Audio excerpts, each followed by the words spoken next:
So this video is about visualizing arpeggios so you can see these important notes all over the fretboard and then incorporate them into your solos.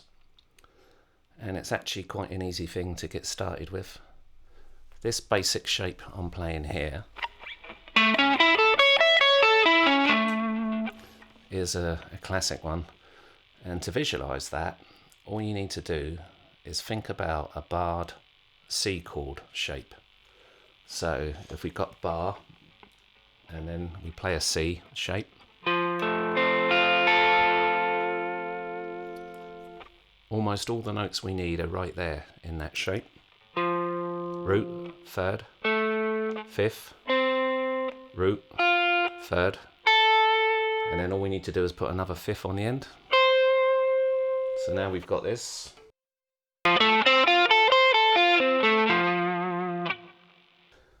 And then all you need to do to modulate that into any key is your starting root note on the A string will be the root. So if you want to play it in C, move up to the C note on the A string and start it from there.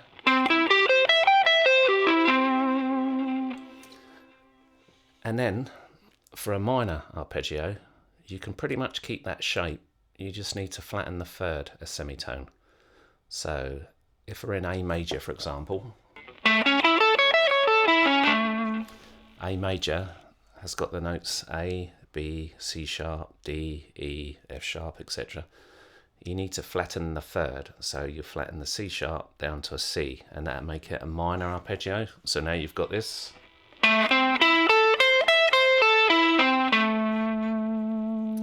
So here's the major shape. Modulate it to a minor.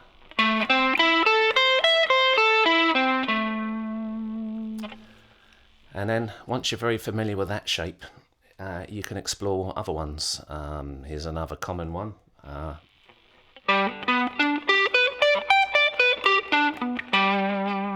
So basically just going.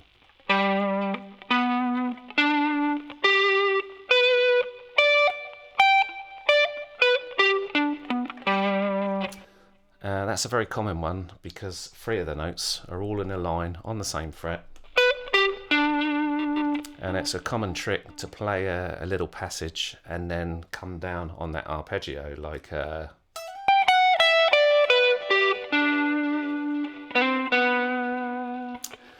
and you might be thinking arpeggios are more really for sort of classical music or neo heavy shredding kind of, but arpeggios are actually there in everything, all kinds of music, classic rock. David Gilmour uses arpeggios. Mark Knopfler pretty much built his whole sort of style over them. If you think about some of his licks,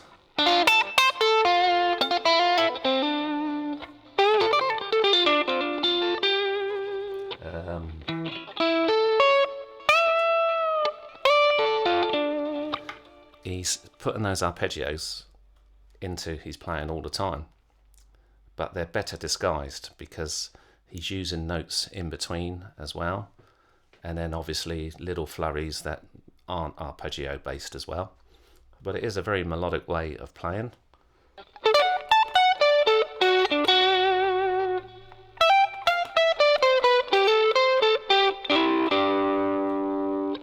So here's your basic shape again.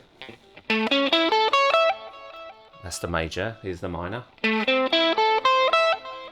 Here's another common one. And you can also split these kind of double ones up into single ones, like this for example. Probably heard that sound a million times. And you can modulate one arpeggio chord to another, often just by changing one note. So if we have something like an A minor based one, say something like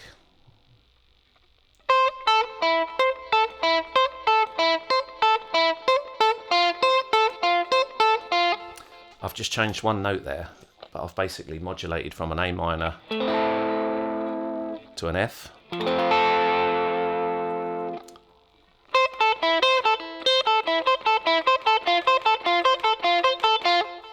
just by changing one note, because the notes in A minor are A, C and E, and the notes in F are F, A, C. So you can see the only difference between the two is one note. So if we change the E on an A minor up to F, we've got an F arpeggio. Change it back to A minor. So you can outline chord progressions much like I was at the beginning of the video. And what I was doing there is, instead of playing straight up and straight down like this, I was playing this pattern.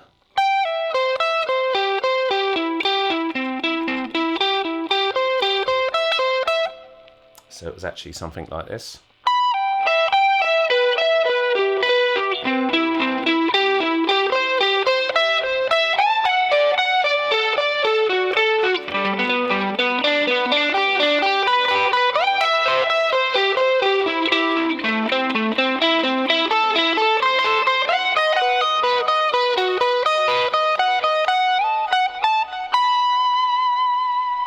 So you can see there's major shapes in there and there's minor. So there's very little difference between the shape.